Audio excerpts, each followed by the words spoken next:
This is Badass Billy Gunn, 11-time WWE Tag Team Champion, Intercontinental Champion, Hardcore Champion, and you're listening to IcoPod. You gotta hear this. And if you're not listening to this, I got 2 words for you. Suck it.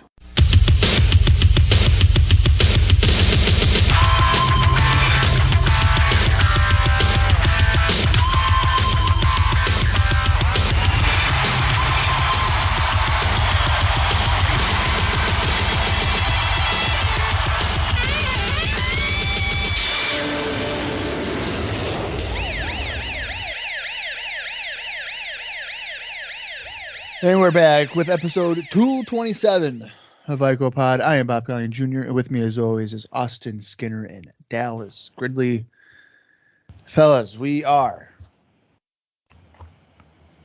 continuing on towards In Your House. It's the week of Thanksgiving, I think, in 96, right? Yeah. I'd say it's got to be. Yeah. I could be wrong. It could have been the other week because it's like it's not necessarily the last. I'll look it up. I'm looking it up now too. Anyway, we are coming off. We are off of Survivor Series. We know the main event for our pay-per-view.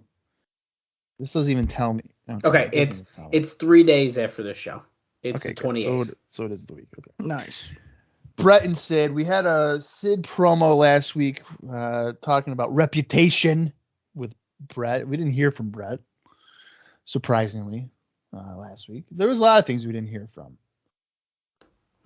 We had Farouk in his Nation of Domination gear. He defeated Savio Vega. We had a good Steve Austin Mankind brawl. That was really good.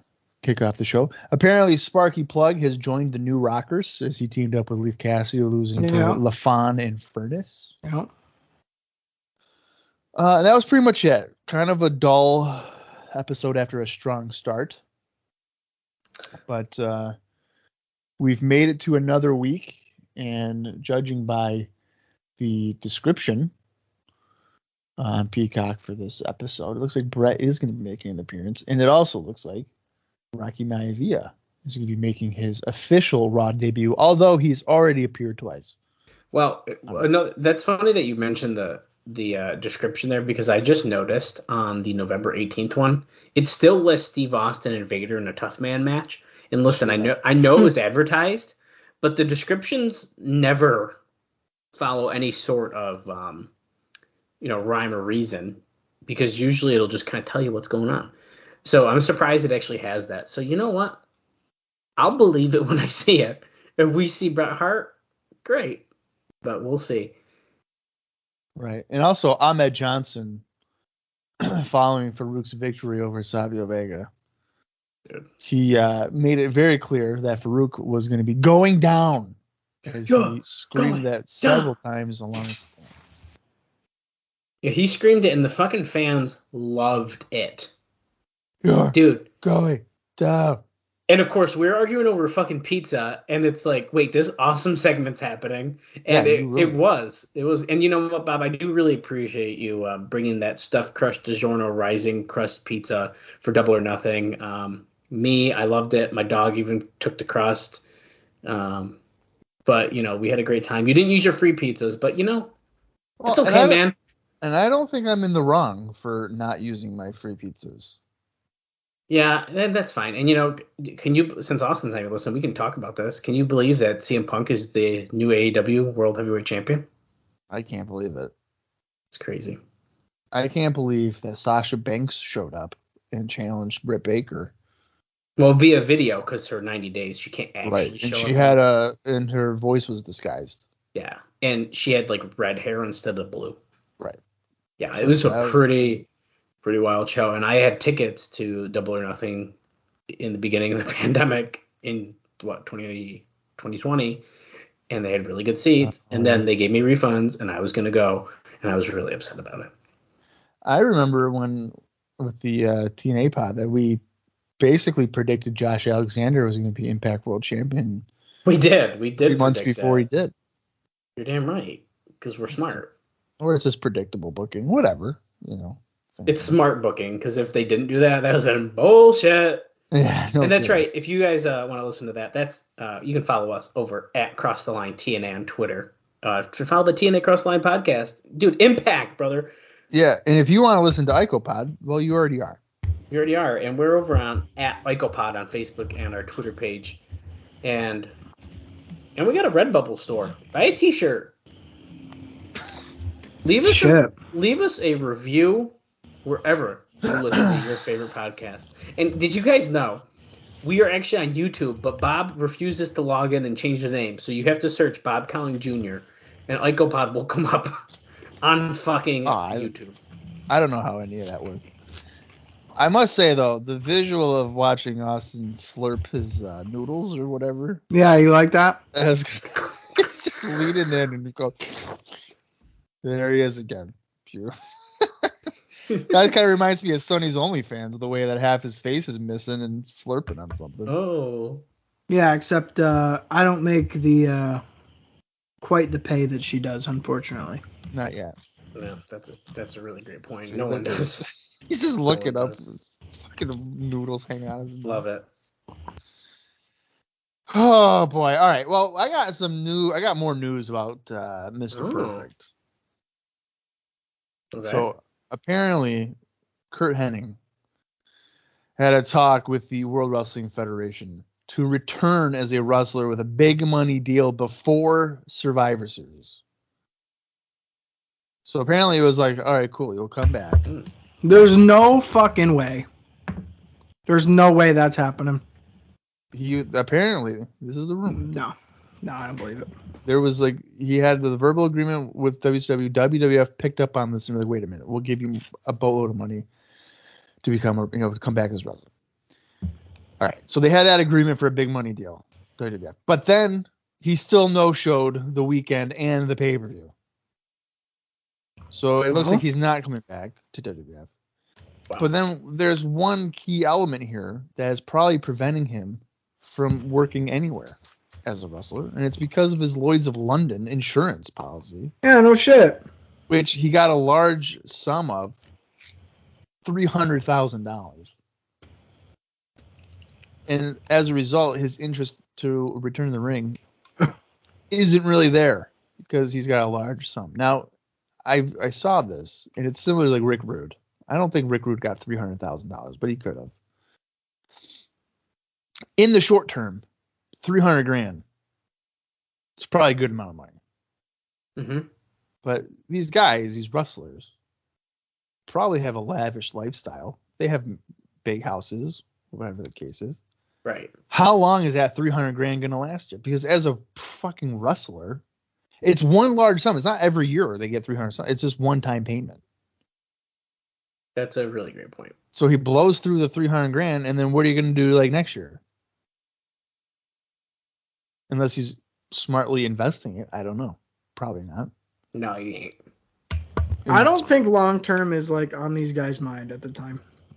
I think you're right. And spoiler alert, he returns to the ring in June.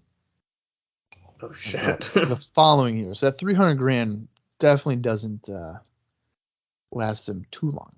Because let's be serious, if Mr. Perfect were to get signed by, say, WCW, so Kurt Hennig gets signed, they're paying him at least $300,000, wouldn't you think? Well, he would have to pay back the insurance. Well, I'm just saying, if that wasn't even a thing, if he wasn't injured or on that insurance policy, say in 96. Yeah, okay. I think he's getting more than that. Right.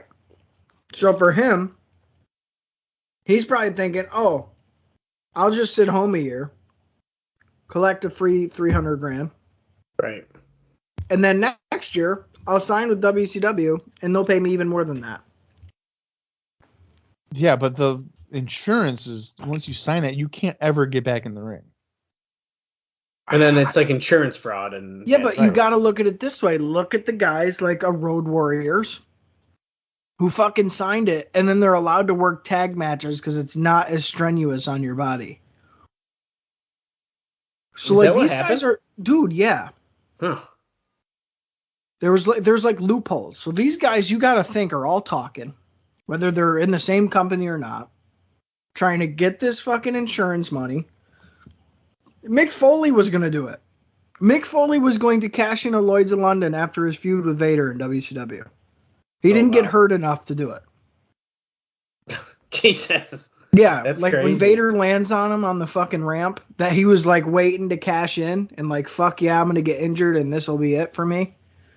But like, no, he didn't get injured from it.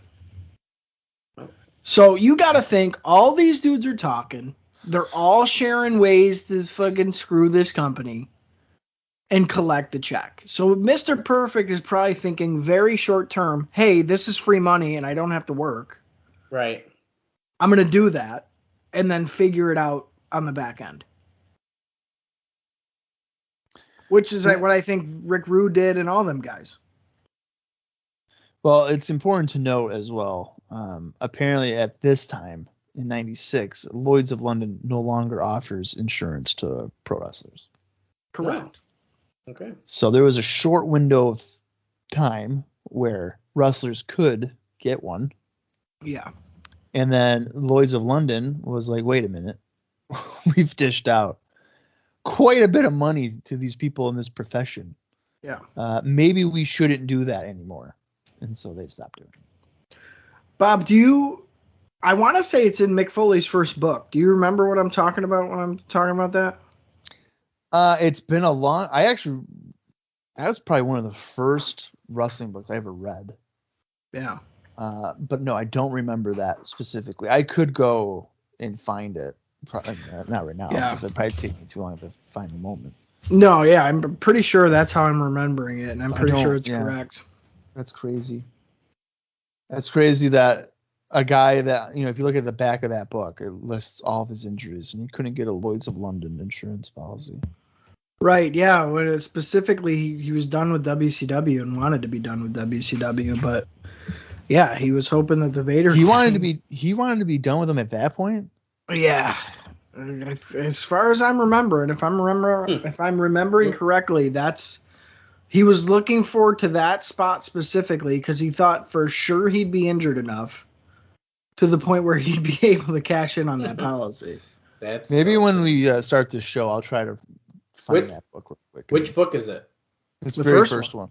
No, I don't have the first one. Love the first book. I'm pretty sure I have the first book somewhere. Yeah, I could probably look real quick for it in a minute. All right, so on November 18th edition of Nitro, I'm only pointing this out because I guess it's kind of a borderline major moment. Eric Bischoff turned heel and he joined the New World Order. Oh. I believe that segment was where Roddy Piper was like, I know it's you, Bischoff. And he was like, what are you talking about? Blah, blah, blah. And then it ended up being Eric Bischoff. Yeah. So in terms of the storyline, though, I mean, the guy got powerbombed off the side of the Great American Bash, like, structured thing, ramp, and now he's joined the group. Why not, dude? I've thought about that a lot. Like weird. I've thought about that a lot in wrestling, and I feel like you're kind of taking a bullet for your friends in a way. You have to help with the cover to help work behind the scenes. Either that, or there's a lot of different ways to go about doing that than getting power bombed off the side of the stage through tables that you barely hit because the guy doing it to you is blind. Well, realistically, the thing probably is there was actually that not being a plan, and then they were like, fuck it, powerbomb, no one would see that coming. And then later they were like, wait, wouldn't it be really cool and like shocking if he was in the NWO? And they didn't think twice about it. Yeah, there was no such thing as long-term booking.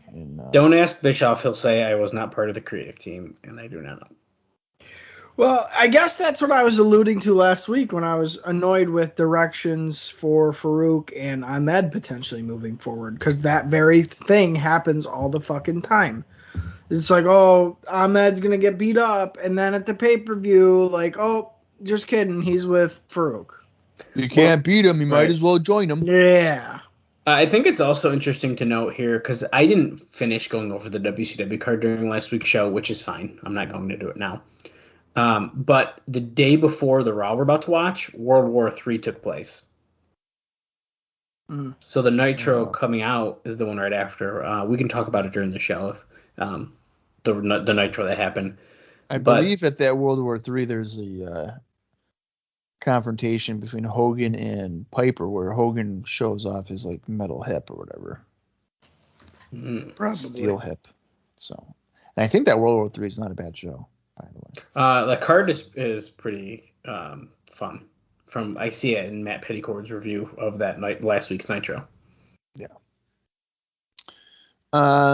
There is an expected return coming to the World Wrestling Federation, and that man is Papa Shango, or better is Kama. It looks like he's coming back.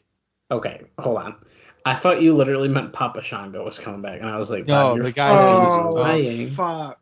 Charles Wright. Papa I know what they're gonna do. What? What are they gonna do, Bob? He's joining the nation, baby. Abso-fucking-lutely. Yeah. Absolutely. Yeah. As long as he's not the supreme fighting machine. No, it's going to be Kama, and he's just going to be like a Farouk guy. Right. He certainly has the look for it. That's the first thing I thought of when you said he's coming back. How long before I say, let's say Farouk and Ahmed wrestle at the December in your house, which it could happen. I bet you he shows up there. And that's I agree. And Farouk will win, you know. Yeah, I agree. All right. Here's the last major thing here for Observer Notes is apparently the World Wrestling Federation was in talks with Randy Savage about appearing at Survivor Series. But the talks are no longer taking place. Now, I remember hearing that Savage was the rumored name instead of Jimmy Snuka for that show. Making his return. So they would have done a step down with Savage then. Right. Like, that's just, like, where's the money in that? Snook is the way you want to go. Savage went, oh, go fuck yourself, man. But apparently, so, you know, the talks have stopped going. Apparently, the WWF is looking to sign guys for contracts between 3 and 5 years, and that the Savage investment of a long-term deal or a substantial amount of money a year just wouldn't be beneficial in the long run. So short term, get the fuck out of here, dude. The short term, it would be beneficial because you could probably do a few matches and fans would be, oh cool, Savage is here or whatever. But long term, it might hurt them. You can't get 3 years out of Randy Savage. That's what I'm thinking. Let's say this guy wanted. Well, number one, I'd probably overpay for Savage because I'm a Savage mark. But let's say he came back with like a $600,000 deal. Holy shit, that's twice as much as Bret, isn't it? Wow. Is it? I don't know. Okay. Isn't this the era of the $300,000 champion, like Nash and? Yeah. Okay. Fine. Let's say he comes back with a $300,000 contract. Okay. They match Bret, which is probably a pay cut coming back from WCW. Yeah. But let's just say, for the sake of they do have standards, if you can't make that investment worthwhile or beneficial over the course of 3 years with the amount of different talent that he has to work with, then you're fucking up. Especially because Savage in 96 can still go, dude. He's having some of the best matches in WCW. He can still go up until he blows his knee out at Havoc 97. There you go. I agree. Jumping off the top of that cage. I agree. Which was the dumbest thing he could have done. That's pretty much the end of his, good in-ring matches. I just saw that clip recently, and I was just like, why? Why did the thing that doesn't help there is that the cage is not sturdy. No. It is a flimsy cage. So he jumps off, and he's thinking he's getting more air than he's getting. And it's like, nah, dude, you're fine. I don't think that's the problem at all, to be honest with you. I think it's the move and the way he landed. Because he's got plenty of fucking height, but he lands straight down on his legs. Right, but I think it's because the lack of sturdiness of the cage makes him kind of panic, and the way that his legs land. I'm sure that doesn't help. Takes the brunt force of it. Yeah, the landing was a bad move. It's not like this dude was dropping an elbow and gonna land more spread out. He was going for, it was like an axe handle. Right. Yeah. Yeah. It's stupid. I mean, Yeah. that's as stupid as being like, Sid, why don't you do a big boot off the middle rope? And he's like, okay. And then he does it and his fucking ankle snaps. It's like, wow. Good idea for this giant man to land on 1 foot straight down for a fucking jumping big boot. And just think, even not to go off on a tangent, but even if Sid hit the move, it still would have looked dumb as fuck. It would look really dumb. Yeah. Who thought of that? There's literally nothing about that thing. That Well, makes Sid sense. didn't want to do it, but then he got talked into doing it. Similar like Right. Lesnar's shooting star press. He's like, I really don't want to do this. And they're like, well, it's WrestleMania. And he's like, okay, I'll do it. He's like, okay, I'll do it. Okay, snap his neck. And then Sid was like, I don't want to do it. But then they were like, Sid, it's sin. Road Warrior Animal is going to be the big reveal. You got to do it. And he was like, okay. Yeah. I tried it. So let's say if Savage were to have returned at Survivor Series, then that Havoc knee blowing out doesn't happen. So Right. realistically, Savage's career would be extended. So He you would probably have wouldn't have got as fucked up as he did in WCW either. there's no right. So you'd have all of 97, 98, and let's say 99. So let's say he signed a 3-year deal, right? Yeah. So those 3 years. Now, just off the top of your heads here, folks, those 3 years, let's just have some fun. And then just think of the people Mm-hmm. and characters that are developed and have been developed in that span of time. And if you're fucking telling me that Savage working with those handful of guys multiple times over wouldn't bring you back a shit ton of money, then I don't know what to tell you. Because motherfucker, he didn't even you could get a Bret pay-per-view match. We never got. A match with Taker. Yeah. That we never got. Steve Austin. Mm-hmm. That we never got. Triple H. At least not in WWF. I think that happened on like Saturday. Triple H. Shawn. Which they wanted. Again. Right. Which Well, I mean, they they did a couple. They did one, I know, like in England or whatever, like Rampage. Yeah, but he wanted that to be a major feud. Right. Vader, Mankind. Yeah. You know, come on. Like, what are The we? Rock. The Rock. Imagine the charisma fucking promos between those two. Owen. You guys with Owen Bulldog. I mean, come on. It's just laughable that they would try to say, well, you know, we just long term, you know, what's the good in that? Fuck you. Like, get it's so now listen, such a stupid thing to say. With your bias aside, There is literally no. Wait a minute. There is no bias. Okay, that is just fact.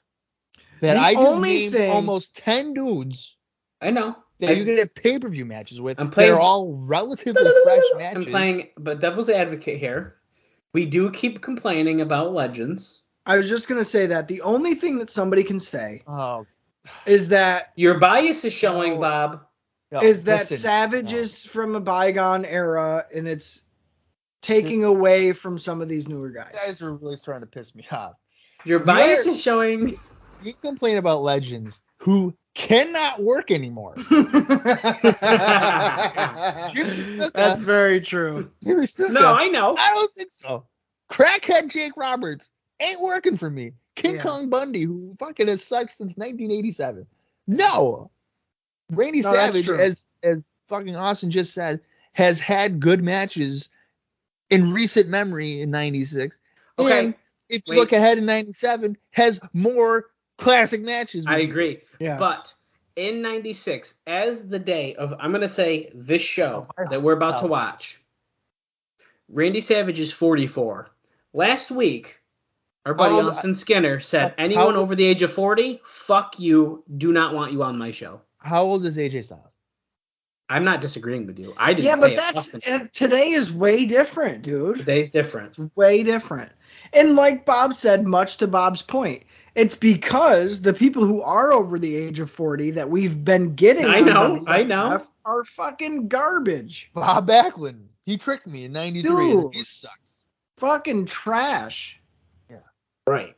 Hey, I'm just playing devil's advocate. You guys I like It's Savage. true, though. It is true, and that's a fair point. I mean, You guys I know like damn Savage. well, if you had heard, "Ooh yeah," at Survivor Series, you'd be like, "Oh shit, maybe he's back." Absolutely. Sure, he's fucking wrestling against Jerry Lawler right now or whatever, but like he's back.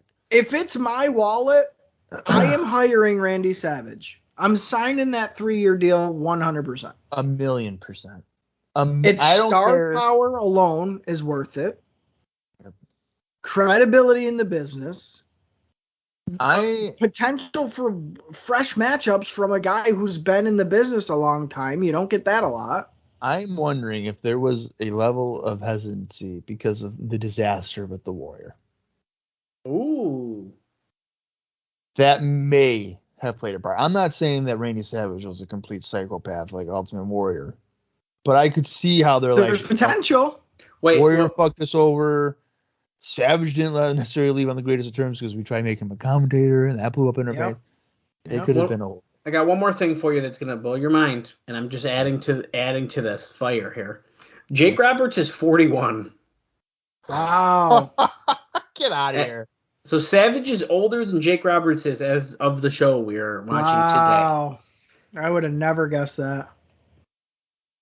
So I'm just saying. I mean, it depends. I mean, of course, we know of the substance abuse and blah, blah, blah. We know this, but I just adding to the fact that Jimmy Wow. Snuka as of the show is 80. I'm kidding, but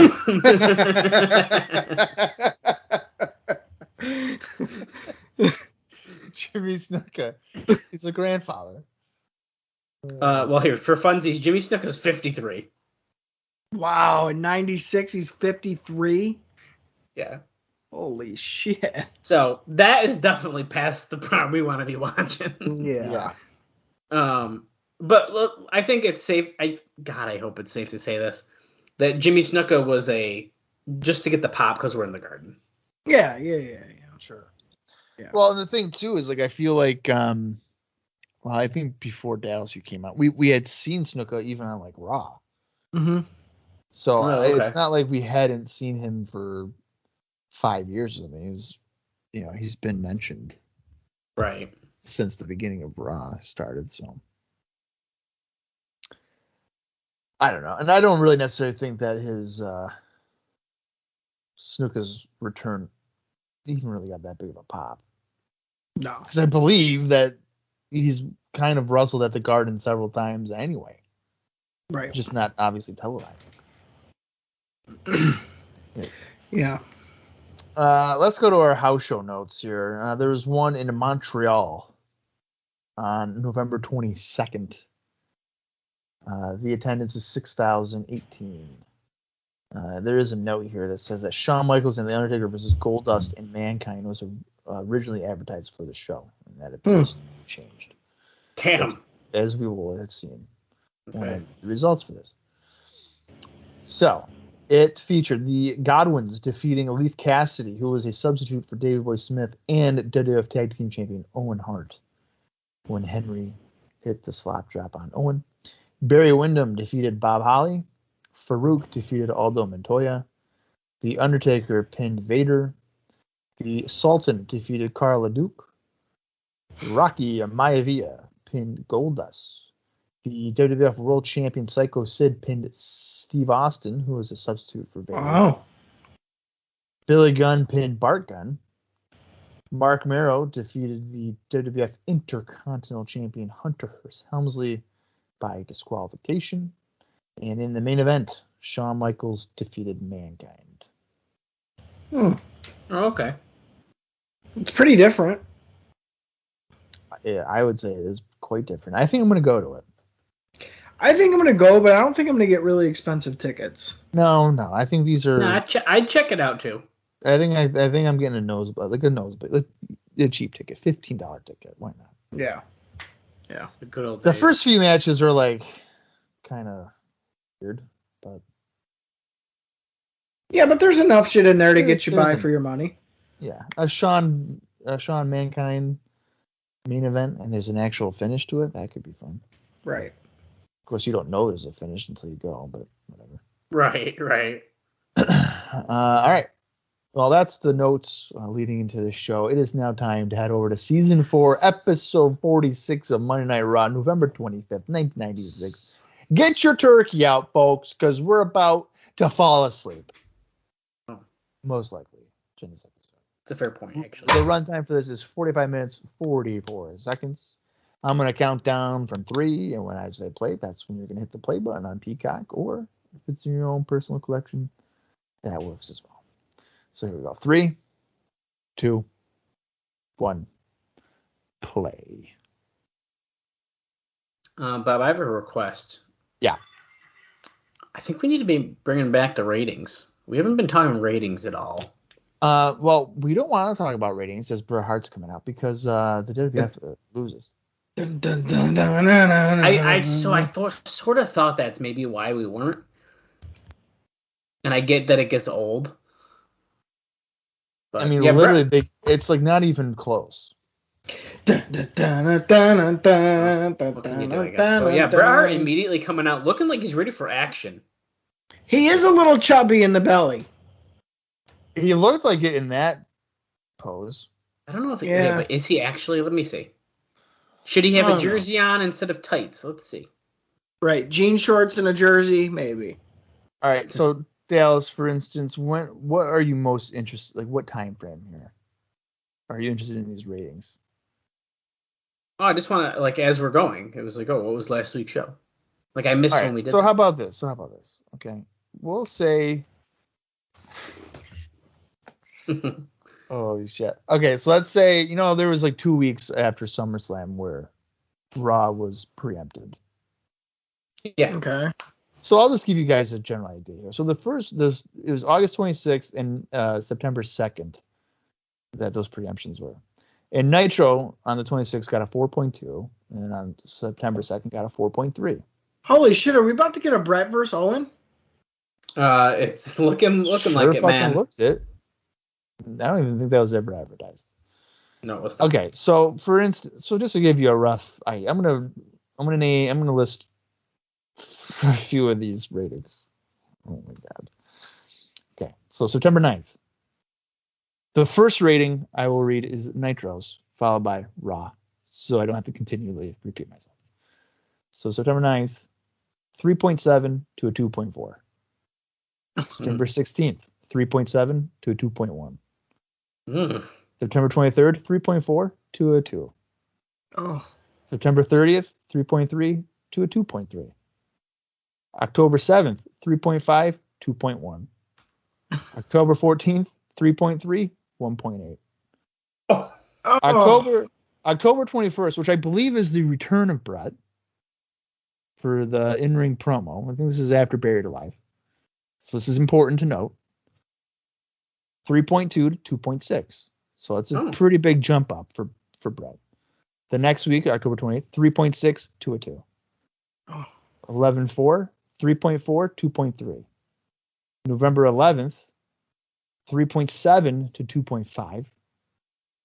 The night after, so this was last week, the night after Survivor Series, 3.2 to 2.4. These guys are getting fucking smoked. And guess what? It only gets worse. So now tonight, on November 25th, okay, and we're starting off with Bret and Owen. And Dallas, if you have the Nitro results, this might help with comparison stakes. I'll mention it after you mention that. Okay, so the rating for this show, 3.1 to a 2.1. Oh, fuck. Yeah. Wow. Now, this is kind of an interesting tidbit. So they can't do better than 2.5 for months straight here. I will tell you right now. So the 2.6 on October 21st, when Bret comes back, is like their highest rating since August 19th. Okay. So from that 2.6 on 10/21, the next time they beat that, the next time they get anything over a 2.6 isn't until March 31st, 97. Oh. It's crazy. Okay, but now on this website that I'm on, prowrestlingfandom.com, just like on this chart across from it is 1999, right? So just for like how the trend goes. You look at, let's say, June 21st, 1999. Raw gets a 6, and Nitro gets and Nitro gets a 3.1. Whoa. That's so crazy. Just a trend there. You know what I mean? Like just to see. No, that's really interesting. In a few years, it's just how much it flips on you. Life hits you fast. Right. I feel like I don't want to talk about Nitro just yet because I think this is probably going to be one of the best things we're going to see on this show. Because Owen and Bret on Raw is quite a treat. What did we do to deserve this? Well, I watch 230 episodes of. Well, I feel like we had been told that these guys would never fight each other again.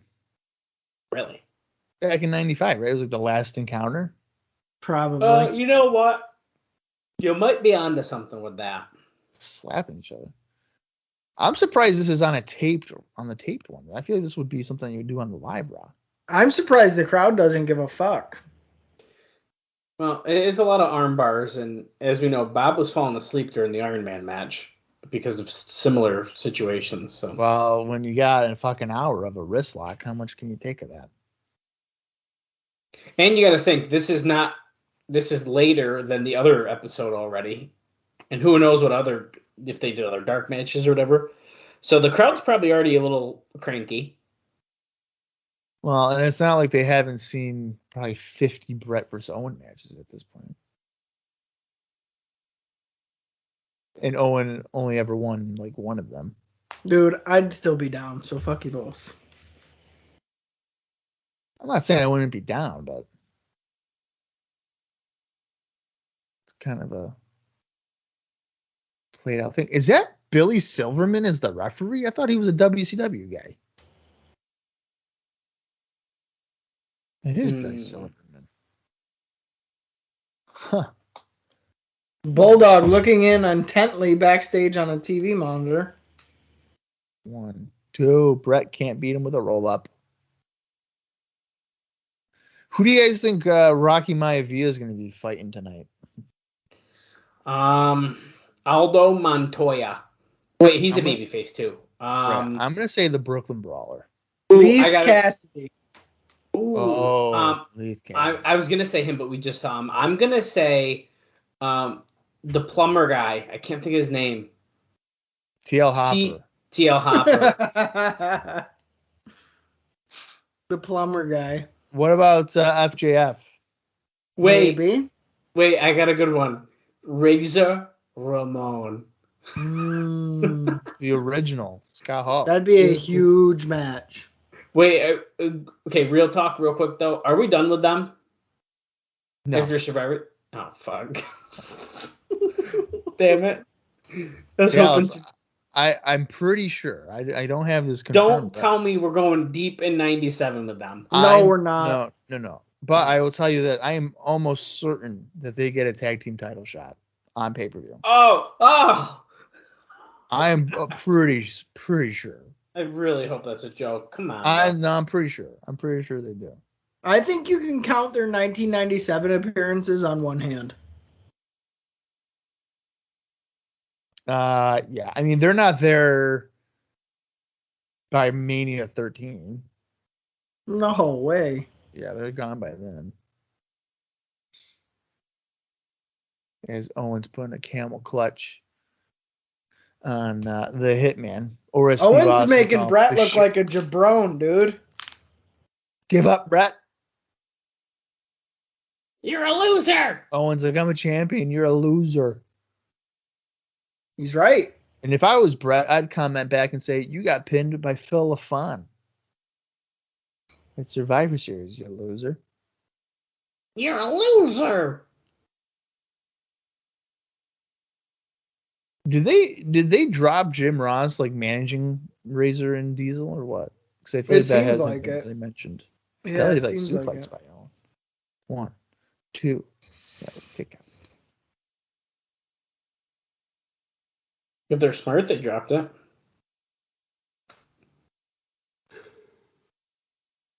Yeah, that's unfortunate. Owen's another guy where if you just think about how much his style would have complemented a lot of the guys coming up when he passed away, it'd have been so good, dude.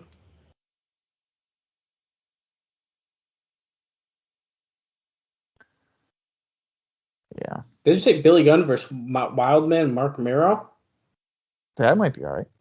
You know, and what's really sad too about Owen is like if you look at like WWF 2000. Yeah, that's what I'm Like saying. That influx of talent, like holy. Yeah. Benoit, Guerrero, Saturn.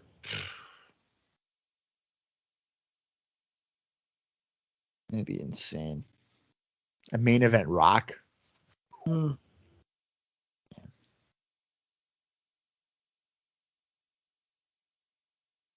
Even a comeback for the Steve Austin thing after breaking his neck.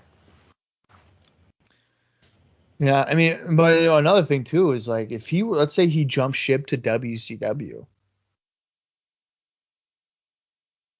you would have Booker, Yeah. Scott Steiner, Right. Jeff Jarrett, Jeff Jarrett would have been Sting. a good one. Sting would be probably pretty good. Mm-hmm. So. Yeah, his style was kind of tailor-made. Jesus Christ, this filter. The Jim Ross one you sent is fucking scary, dude. What the What is hell? that? It's a Snapchat filter. That's not even like the crying one. That Jim Ross one, dude, people would think like that's somebody else on commentary. Oh my That's god. funny as shit. I've been wanting to do the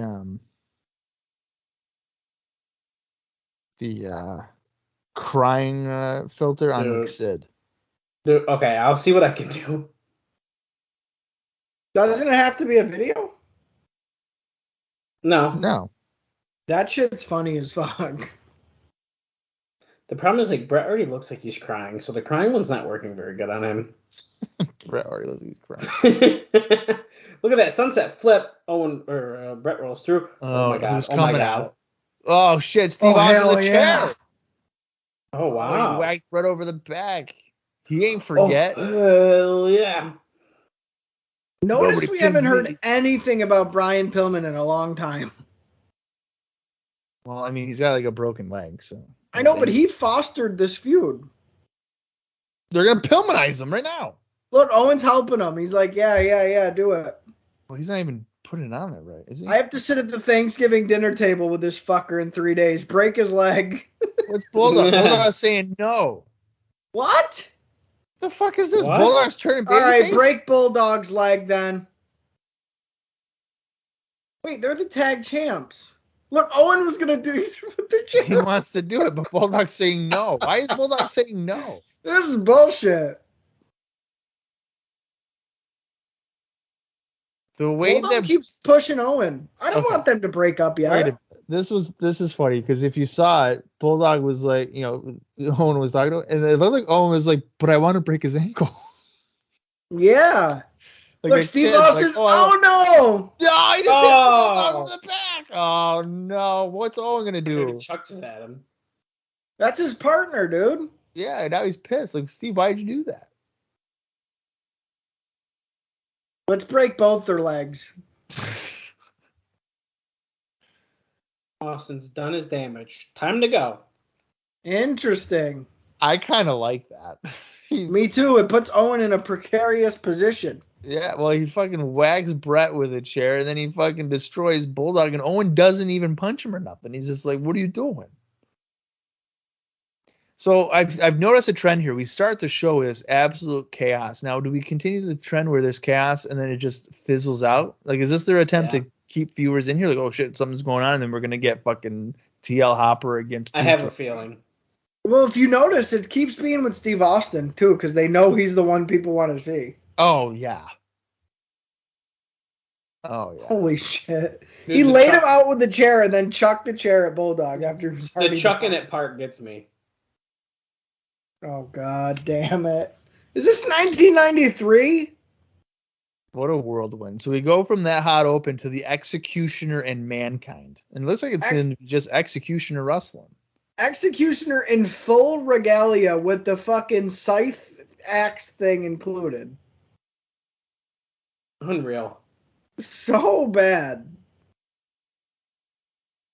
Oh my God, is that FJF in the ring? Yeah, it looks like it is, dude. Oh my God. Ready, Joe Floyd. Look at him run his finger across the that makes me anxious that he's gonna just slice his fucking finger open.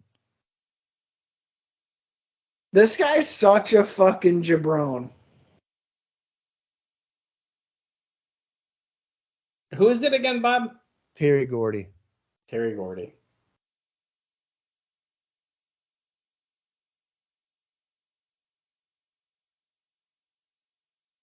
They did do a good job of hiding that because I wouldn't guess that's who it is. Yeah, I wouldn't have known that either.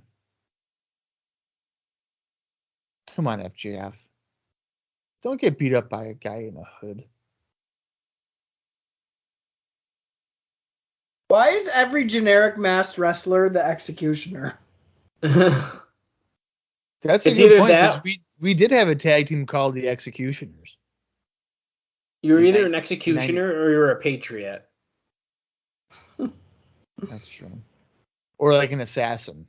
Yes. The masked assassin. Or like the terrorist. It's like, okay. Remember when terrorists came and beat up Undertaker, then they couldn't do that angle anymore? Well, it ruined Muhammad Hassan's career.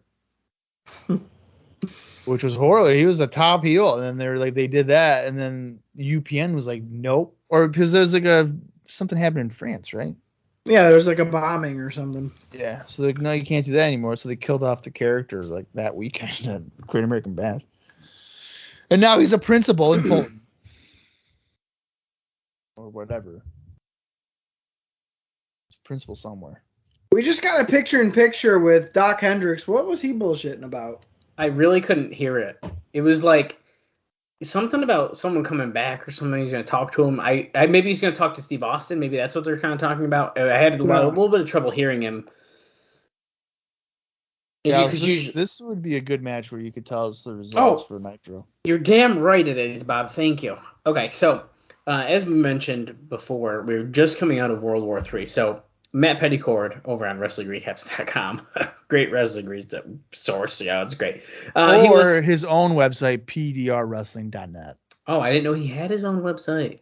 Yes. Well, I'm reading this. I stole his material, and I am taking all of the revenue from it. Oh, okay. Well, he lists the current champions, and since it's right out of the pay-per-view, might as well tell you. So Hollywood Hogan is your WCW World Champion. Looks like he's had that. I could be wrong about the way I'm reading this, but the United States title has had that since August. Right.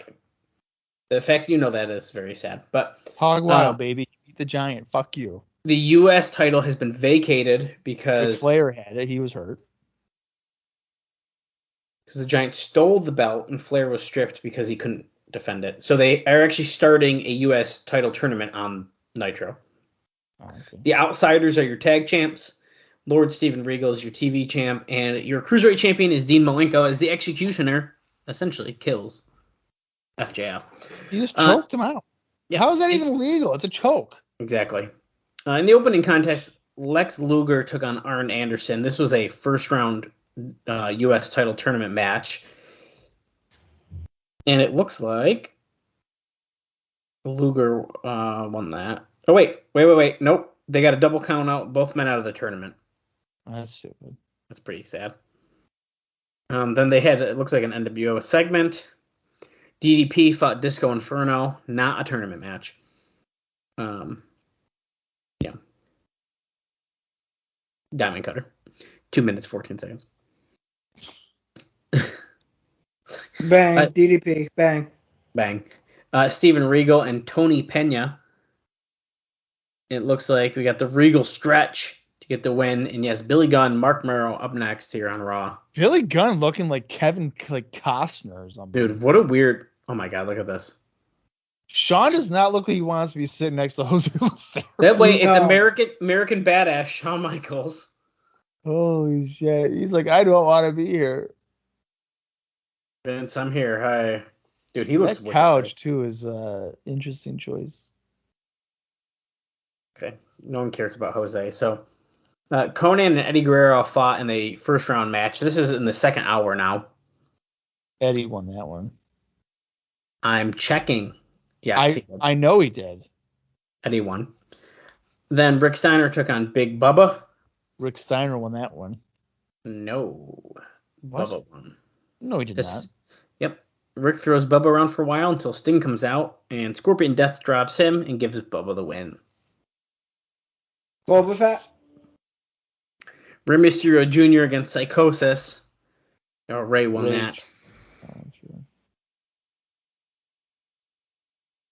They re-air the Piper Hogan contract signing from last week.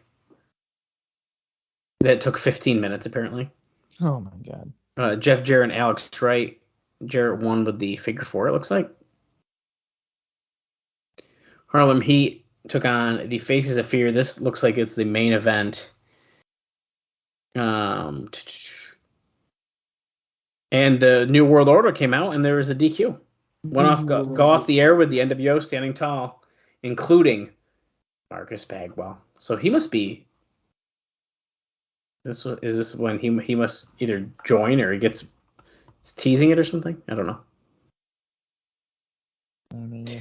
New World Order. Bob, do you know? Is that when Bagwell kind of joins? Well, how does it read there? Well, where does it even mention him before that? It just says we go off the air with the NWO boys standing tall, including Marcus Bagwell. So he must already be here. Let's see here.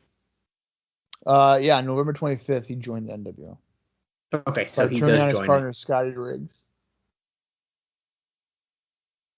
So I'm assuming they probably did a run-in to make the save, and Bagwell turned on him then. It must be. I don't think it lists that, but that makes the most sense to me. Yeah.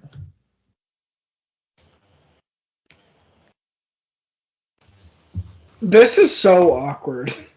What's done is done. There's no excuses for what happened at Survivor Series. Jose had a heart attack. He cost me the title. And he was like poking Jose's leg while he was saying it.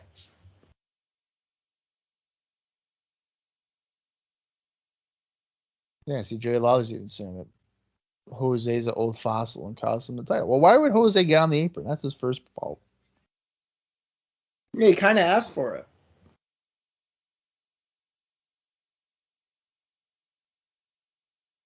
This is so lame. No wonder why WCW's kicking their fucking ass. Who gives a shit about this? As far as Shawn Michaels is concerned.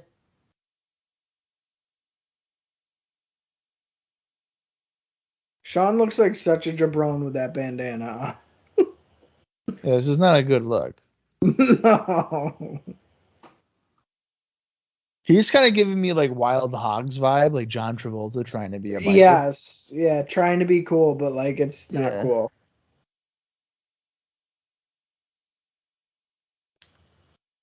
And Jose is just killing any credit that Shawn has. Jose has look on his face like as soon as the camera goes to black, he's going to get beat up by Shawn again for costing him the title. So he's got a level of fear in his eyes. Like, please don't cut away from me.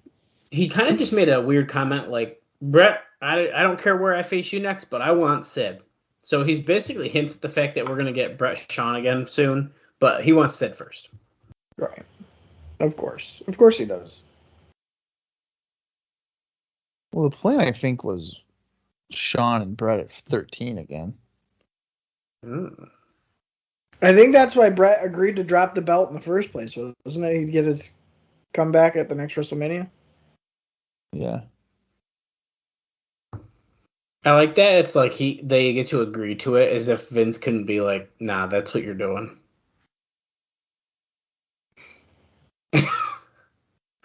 Yeah, I'll do it. I like that they always had to negotiate with Bret on what he's going to do and what he's not going to do. Yeah, that's pretty funny. Shawn is really heavy in this promo, and just like we saw a minute ago, he didn't know the camera was on, so that's why he was looking so fucking pissed. Yeah, I'm pretty bored with this. We got to do a time check here, guys. We haven't done one yet. We're at 24 minutes, 34 seconds. Sean's not a good promo. Sean just said he's going to do what he wants when he wants to do it. Yeah. I think Sean can be, but I don't know if we're quite there yet. No more Mr. Nice Guy.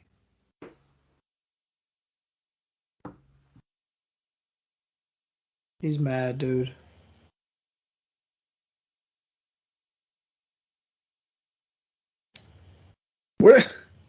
They're just getting closer and closer to Sean's face. Yeah.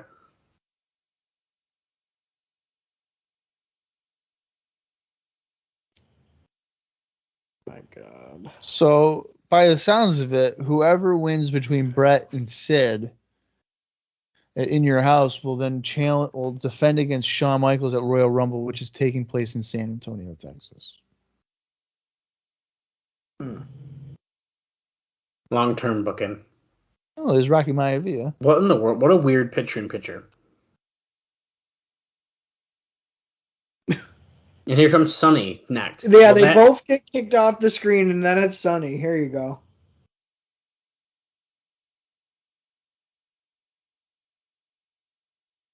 Guys, they're making a new DeLorean. Aren't you excited about that? No. That's kind of cool.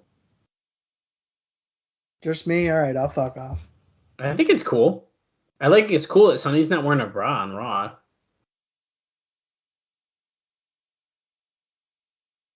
Sonny. Her tits look a little saggy tonight. I think they look fine. What the fuck was that, Vince? Jesus. Vince can't dance.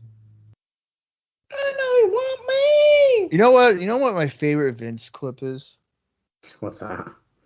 It's the clip where he interviews David Schultz, and the guy's got a gun, and he doesn't think it's loaded, and he shoots it, and he's like, "What the fuck? What the hell is wrong with you?"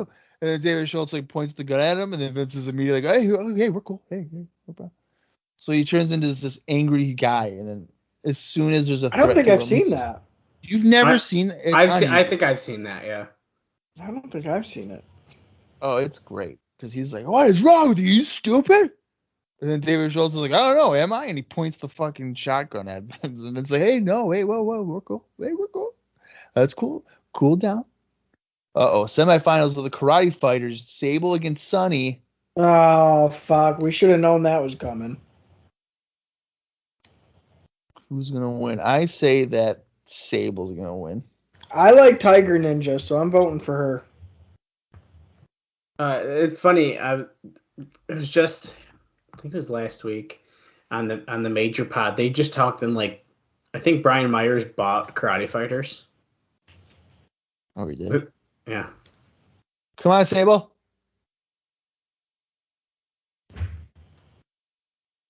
Oh, Sonny won. What a bitch. Do you think these are rigged? Uh-oh. Yes. Sonny Reversing the decision. Like gum on her fucking Karate Fighter. She just punched the referee. That's a $10,000 fine. What the hell? Wait Sable Sonny wasn't the finish? No, apparently Mr. Perfect is still in the Karate Fighters tournament. He's got to go against Sid. And wait, when they taped this, Sid was a face probably, so we're gonna see goofy Sid. Right. Oh hell yes. Salvador Sincere, my favorite Patriot. Well, we found who Rocky Maivia is fighting. Oh shit. Oh yeah, you're right. Oh no. I wouldn't have guessed our buddy Sal Sincere. Oh no way. He would have been one of my last guests ever.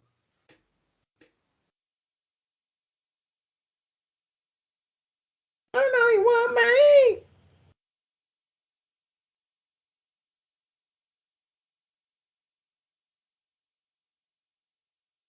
Here he comes, guys. I'm trying to turn on my TV, see if there's any kind of crowd reaction. By the sounds of it, no. It was pretty quiet. And even any of the noise that we hear, I mean, this is a taped show, so post-production's a hell of a thing. They're having the Hall of Famers from this year talk about Rocky Maivia. He looks like a superstar. Hi, I'm Don Morocco, and I went to that USWA show one time where he teamed up with Bart Sawyer, and he is the greatest tag team wrestler I've ever seen. He beat Gorgeous George. Captain Lou was like, yeah, Chad great Oscar. Maivias. The heritage of that family is. They shouldn't be doing that. Why not? Cause it's gonna make people hate this dude. Sincere just kissed Maivia. I know you want me. Oh. Why do they keep putting Sonny on commentary? Anyone know? To get your boner big. Because they have no other use. Doc Hendricks is talking about the Hitman. So, doesn't want the cameras to come in because Bret will punch you and he'll say, give me much goddamn money. And then he'll spell out WCW in the air. And, What? give me my goddamn money. You degenerates. Nothing but degenerates. I think Goldberg, I think he's a piece of shit. Do you remember when Rich Swann did the Bret Hart in the line for fucking Dude. Oh, yeah. It's so It good. was so good. He was like talking about the vending machine or some shit. Yeah, it was so funny. Yeah, he does a really good Bret Hart impression.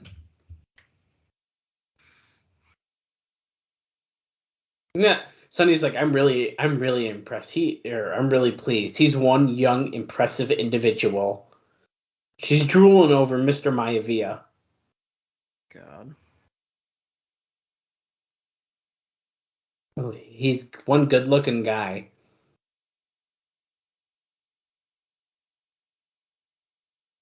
And now this dude, she's a big movie star. With hair like that, you could become a movie star. Just think about that, guys. I wish. Well, you cut your hair, so. You're talking about Salvador's hair, right? No, Maivia's.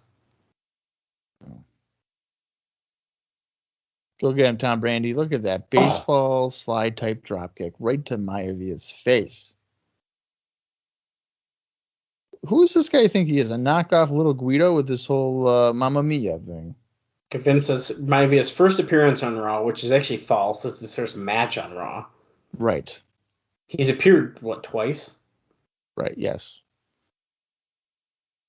What a maneuver. Maivia to slingshot Sincere from the ring over the top to the floor. This is Chris Storm. It's not even funny.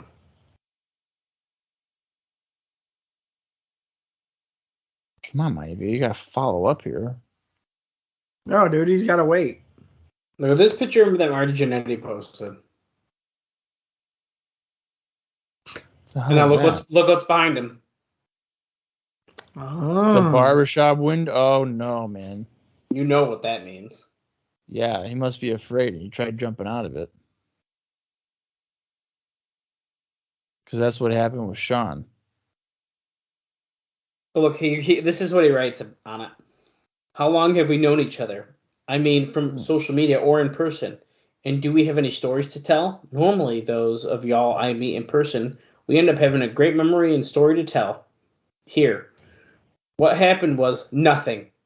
I panicked before getting a single phone number. Saw that barbershop window and turned into a coward. Ran the opposite way, hearing Bobby Heenan's voice in my head. But anyways. What the fuck? I was a So at coward. least he goes into it. He leans into it. That's funny. I actually really think, look at his cover photo. Of course. Him and Sean on Raw from 2004. So weird. What was that? All right, so the Rock Rocky Maivia slammed Sincere, and then he did a weird arm taunt. I don't know what that was about. Yeah, that was odd. Sorry, one more Marty Jannetty Shoulder thing. breaker. His little bio thing on his Facebook. Okay, he won with the shoulder breaker. That's his finish, dude. His bio says, if at first you don't succeed, skydiving is not for you. You heard me? Oh, Oh my god, that's his bio? That's the most Marty Jannetty bio I've ever heard in my fucking If at life. first you don't succeed, well, then that's just... Skydiving's not for you. Skydiving. You heard me? Because you're dead, bro. Fuck Marty Jannetty. I think Sonny should manage Rocky Maivia. Why? Kind of looks like that's where we're heading, buddy. It looks like she's eye fucking him. I don't know about you. There's Mark Merrill. With Sable. Sable looking kind of weird, but okay. We're 35 minutes in. Sable's looking like a pissed off admin in the office. She's looking like a pissed off housewife.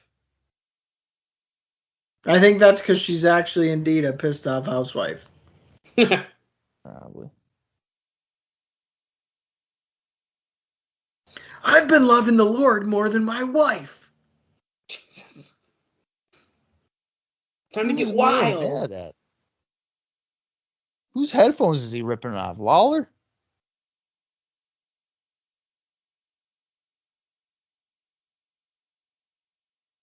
Oh, Doc Hendricks here. Usually I'm selling piece of shit shirts for pretty cheap, but tonight it's pretty serious. He's got an update on Bulldog and Owen. He's saying that Bulldog is going to get a piece of Steve Austin. Wow.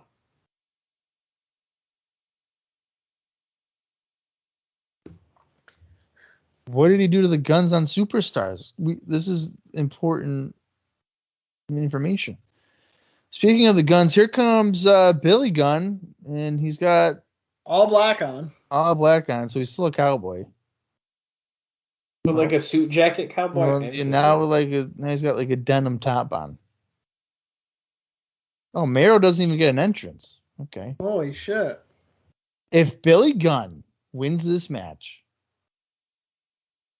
then Mark Mero was a horrible investment. If you're telling me right now he's about to job out to Billy. Yeah, how about that? They'll invest in Mark Mero and not Randy Savage. What the fuck? Right. Well, here's a head scissors by Mero. And a backdrop. If they were smart, they'd give Mark Mero like a Mortis gimmick, and they'd call him Bone Marrow. Oh my God. That's great. Helmsley's on commentary. You want a piece of me? Helmsley. Okay. That would explain that then. Because he is the champ these days. Right. You know, I will give Billy Gunn credit here. He is a good seller. Bone Marrow. Oh, slingshot. Leg drop. 1, 2. No, Billy kicks out of 2.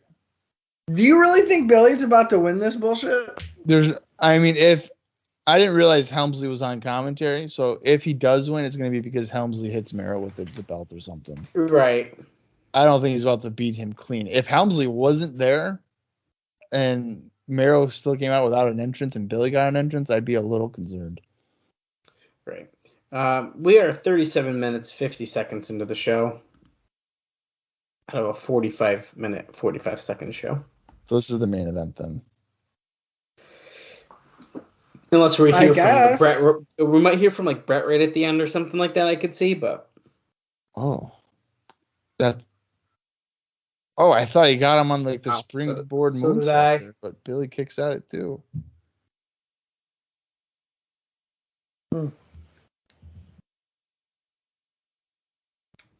Wow, that was a nice moonsault. He hit him like the way his legs hit him in the head too. Yeah. I know he won't me. Famouser by Billy. But Mero doesn't really sell it. He's already he's already awake. Well, he didn't jump. He kind of just put his leg on him and like pushed his face down. Yeah, that's true. It's the early days, okay? I didn't realize Kaylee Spider had a new Facebook picture. Yeah. She switched it. It's been like the same thing for 2 years. Dude, what if I told you her phone background was the same for like 3, and I was like, can you please change that?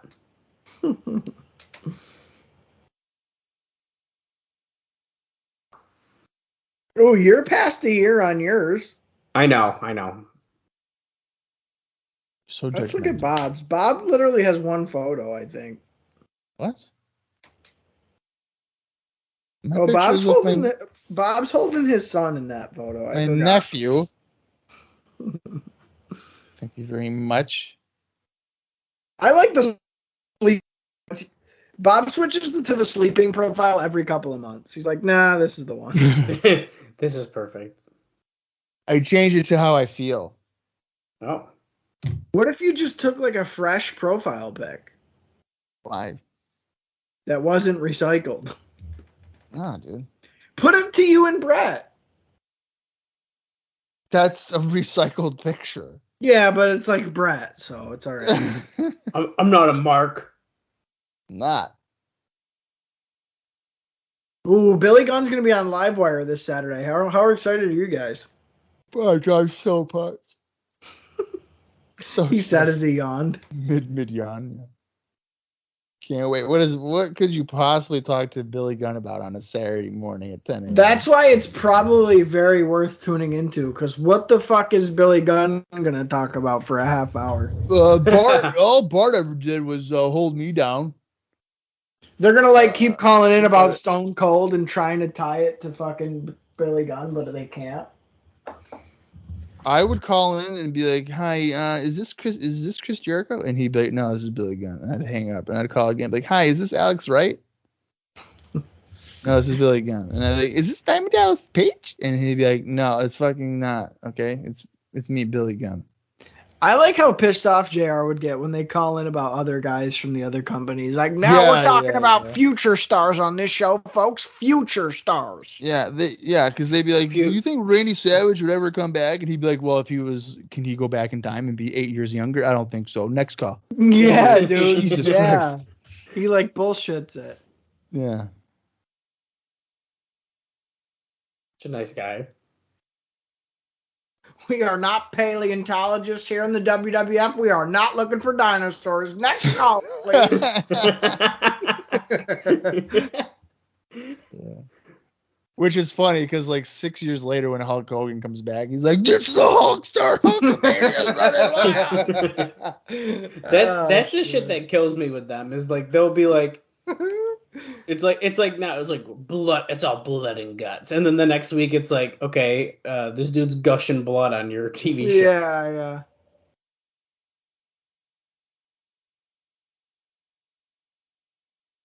Or how they'll like shit talk ECW, and then people are going through 6 tables off a fucking 20-foot ladder. Right. Or they'll be like, "Oh, we are not hardcore wrestling. And by the way, we're going to put guys in a dumpster and then push it off the side of the stage." Yeah. We are a different product than that, so just so you guys know. We're not going to promote murder, but we're going to hang Big Boss Man from a cell. So don't worry about it. We respect women. Let's rip their clothes off and throw them in mud. Right. Billy Gunn just did the Mark Merrill eyes thing and was like making fun of him. And it looked really funny. Oh, Mark Merrill crotching Billy Gunn. Helmsley's upset because Merrill pulled the ropes. Well, what else would you do? Just let him hit the move on you? We've gotten a lot of in-ring action the last 2 weeks, and it slows the show down so much. What the hell did it take Mark Merrill 3 minutes to hit a Hurricane Rana off the top rope? Because we went to commercial for that. Oh wait, Helmsley's saying that Sable's having a little problem. Also, if you notice, Helmsley's like got a little bitch tie on. And well, I think it was a bit inappropriate for him to start going over to Sable, and he was like adjusting his groin. That's the Me Too movement. Yeah. He also called her unattractive not very long ago. Wasn't she like originally his girl? Well, yeah, he was just one of the first. Yeah, and then she got stolen from him. So what the hell is he talking about? Yeah, go get him, Merrill. That's my wife, Merrill. And I know you fucked her before I got here. Oh, Block punched him, knocked him out. Oh, Billy Gunn with the knee lifts to the back. Oh my God, is Billy going to win this match? I like how Mero barely sold the knee to the back. Helmsley, get out of the ring. You're going to cost the match. Hey, no. Why is the referee calling for the bell? He ain't done that. Oh, no, I guess. Oh, man. Well, there it is. Wait, it's Billy and Hunter. Break it down. Fuck yeah. Two tears in a bucket. Suck it, and here comes. Oh my God. Jake Roberts making the save, baby. Let's go. The young 41-year-old Jake Roberts out here working harder than Randy Savage could here in the WWF in '96. Dude, Jake Roberts not even making a save. He is in such bad shape, even compared to like SummerSlam. Look at this guy. Yeah, he's a mess. Holy shit. The thing Roberts got in and started getting beat up immediately. The thing that's weird is like he came back with like the little vest on to like hide the fact he's out of shape, and he got worse, and then he took it off because he didn't fit in the vest anymore. Yeah, I was gonna say, that's a good. Or his like stomach was poking out the bottom, so it was like embarrassing. So he's like, "Fuck it." It also looks like Jake's wearing 3-inch lifts in his boots, which I think is pretty weird. Yeah, they do. Holy shit, yeah. You're probably right. Wow. Okay. That was a piece of shit. How can you fuck up a show that opened up with Bret and Owen? Like, come on. I feel like that was another trend from like last week, where the show's like, oh, cool, I'm interested, and then but last week was better. Actually sucked. Yeah, I would say last week was better than this. I would agree with that too. It's just the quality of matches and the length that they're getting. If they were good, lengthy matches, awesome. Or they're not. Or we have a little bit more story in between and have a little bit shorter of matches. Right. Which is what honestly, it should be. Agreed. It needs it. The positive, though, is, guys, we only got 5 more total Raws in 96 and 1 pay-per-view. I just noticed that, and that's really exciting. It's crazy. 5 Raws, and we were into 97, Austin's favorite year in the WWF. I gotta be honest, and we've said this so many times, when Bob and I first started, if you would have told me that in a couple of years, you're going to be starting on 97 Raws, I'd have said, I got better shit to do than that. I got 2 words for you. I really, Dallas is kind of alluding to it, but I am not a fan of 1997 TV Raws. I just am not. A lot of the major angles I have no interest in. So 97 for me, being the first year that I know what to expect, pretty much from book start to book end, is going to be interesting because I don't necessarily like it that much. You say that now, but maybe different. I was going to say, I think maybe after putting yourself through 3 years of torture, maybe you're going to come into it with some different perspective, and maybe you will enjoy it. I just wish we could personally, like if it were up to me, I'd say, hey guys, 97 was great. Take our word for it, because we're going to go right to 1998. Because that's the shit I want to see. Because I'm standing by it, and Bob's going to get pissed.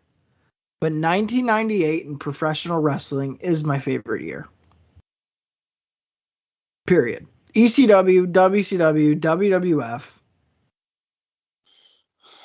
I mean, I've always, for WCW, I'm more of a 97 guy. I can see 98, but 98 is only for like half a year, and then it just falls off a cliff. Yeah, but that's part of it. That's part of the fun. Yeah, that's part of it, dude. Yeah, I guess I can see that. I don't know. I've always had a very big fondness for that year in pro wrestling. Just because there's so much shit going on. And it's like crazy shit. ECW is good that year, too. Really good. It's an underrated year. Yeah. But, I feel like I've probably mentioned this before, but I'm going to start kind of telling people now on a more consistent basis. These shows tend to be about an hour and a half in length. We'll talk, do the notes, watch the show, discuss whatever. And we were usually around an hour and a In early 97, Raw is going to be going to 2 hours. We know that. It's been 30 years. It's not a spoiler alert. Spoiler to me, brother. As a result, that when that happens, and I believe it's in February, the format of the show is not necessarily changing, but we're going to make sure that it's still around an hour and a half, because those shows alone are an hour and a half, roughly. So it's important to note that when the show starts, within a very short period of time, we will start the live watch, and I will do notes kind of during the show, and we'll banter throughout the show instead of having a 20-minute opening banter and notes thing. That way that the IcoPod Raws are not 2.5 hours long. Yeah. Because let's face it, we'll just get drained by doing that. And chances are we will be trying to do 2 episodes per taping. Spoiler alert. We usually start around 6 o'clock at night. And I don't think any of us want to be doing this until around 11. Absolutely not. That would not be fun. So just a heads up, everybody get ready in early 97 for there to be a brief, hey, welcome to the show. And then we're going to start doing it right from the get-go.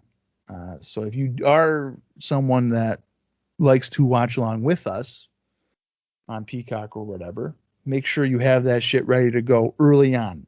I'm giving you guys a couple of months notice. Yeah, to get your shit together. Yeah. Now, the week before, when that happens, I will most certainly make sure to remind you again that the first Raw in which that happens will be going almost right from the jump into just watching the show, discussing notes, house shows, whatever, just to make sure that we keep it at around an hour and a half. Pay-per-views, of course, most of those will still be 3 hours or 2.5 or whatever. So, but just a forewarning.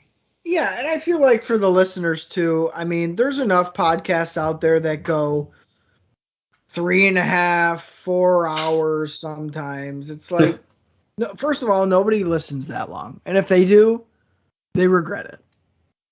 So, well, I'll tell you right now, I've listened to podcasts that are 3 hours long, and I mostly do it at work, and for the most part, it's just people talking in my ear. Yeah. So I'm not necessarily focusing on it unless I hear something that catches my interest. Right. So, to piggyback on what Bob's talking about, we know that you only want so much, and we only want to give you so much. So I think that plays into it too. Listen, we know what you're used to with IcoPod. We're going to try and stick to what you're used to as much as possible. Yeah, maybe at some point we'll just catch you off guard and we'll start covering Nitro.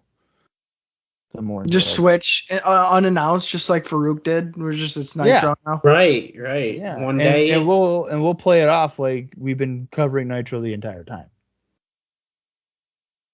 Like this has not been just for WWF Raw. We'd be like, dude, remember when Luger showed up a year and a half ago? That was crazy. Dallas, is this the second year of Raw that you've watched with us? So you watched 95 and 96? Yeah, man. This is like we're about to come up on my anniversary, pretty much. And Bob, for 93, so that's what, 4 years almost? 93, 94, 95, 96. We're going to be on our 4th year. Yeah. Finishing our 4th year. Do you feel that we've, not looking ahead too much, do you think that we're out of the weeds as far as plateaued Raws, flat Raws, unstoryline progressing, just filler shit?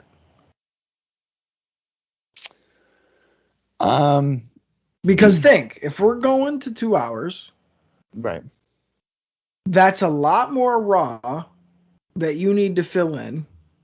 Mm-hmm. Or that you have the opportunity to fill in with storyline content. Right. From Dallas's perspective, it's a little bit harder because he has only seen 95, 96. Yeah, but I even think from the transition from 95, 96, we still get some bullshit, but it's not. I would think agree. it's as bad. I would agree. And I guess that's kind of what I'm getting to with Bob. I think from 93, which is really random hodgepodge shows except for maybe a storyline or two, to now has been a major leap. Mm-hmm. So I can't help but to think, moving forward, we can only go up. Right. Well, I'm curious of how what's that transition going to look like, and how they're going to actually be able to keep everyone's attention that long. Right. So that's what I'm curious about. In my opinion, I think not even necessarily at the moment it goes 2 hours, but I think the moment where, and it might coincide with when they go to 2 hours. I don't know. I haven't looked it up, but the moment in which they no longer can do 4 Raws in one taping is that's a really great point. When you're going to eliminate the probably ability to produce subpar Raws. So like 1 week you're in Pittsburgh. It's not a matter of like, cool, now we got 4 episodes in Pittsburgh. No, it's like Pittsburgh, and then the next week we're in New Jersey, and we got to do something else to sell out that venue. Right. So I think when that happens, the level of interest for me for Raw will be a lot different, because when you see Bret on one Raw, you're not going to see him for 3 weeks probably. But when that happens, it's like, I'm going to be seeing Bret probably every week. Right. Same thing with Shawn and Undertaker and all these other guys. Yeah, and I think it just comes down to the pressure being on. We're going head to head with Nitro. We're going as long as Nitro. Mm-hmm. We're going to end up probably being live every week at Nitro. And Nitro's whipping our ass still. So really, I mean, you got to kind of credit WCW for forcing the WWF to progress. Because I think, and let's face it, 1995 is when Nitro debuts. Yeah. 1995, late 1995 is when we jump kind of from the Stone Age to maybe a little bit more current style programming. Right. I think without WCW, I don't know if WWF would be changing a damn thing from what they were doing from 93, 94, even most of 95. Certainly not as quick as they had to. Right. So I don't know. It's just interesting. It's an interesting dynamic.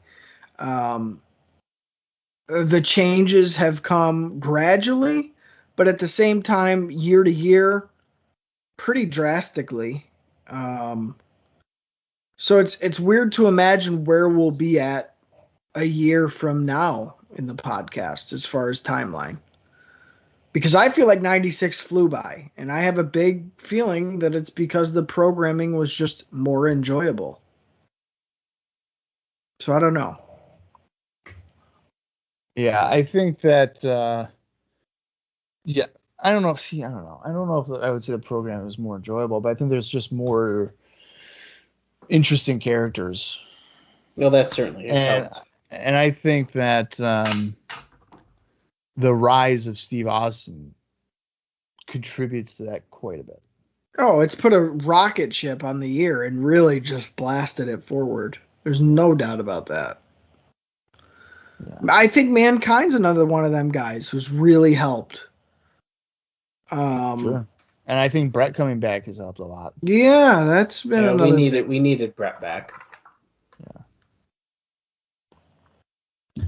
So, I don't know, just food for thought for the listeners. Yeah, for sure. All right, I just wanted to make sure that you guys are in the loop with the future plans, even if it's a couple of months away. Just a forewarning. We ain't going anywhere yet, largely because I've paid a year for Podbean again. So Not going to waste that money. The real reason. Yeah, that's the real reason. Anyway, next week, I'm not really sure what to expect because they don't really announce anymore what to expect on Raw. And I wonder if they do that on purpose so that Nitro doesn't necessarily know what they're planning to do. But we are 2 weeks away from In Your House, Sid and Bret pay-per-view, 2 weeks away. Who's going to go to a Rumble and fight Shawn? Well, we still got some time to figure it out. But until then, for Austin Skinner and for Dallas Kruger, I am Bob Conn Jr., and this has been Icobot. You got to hear it.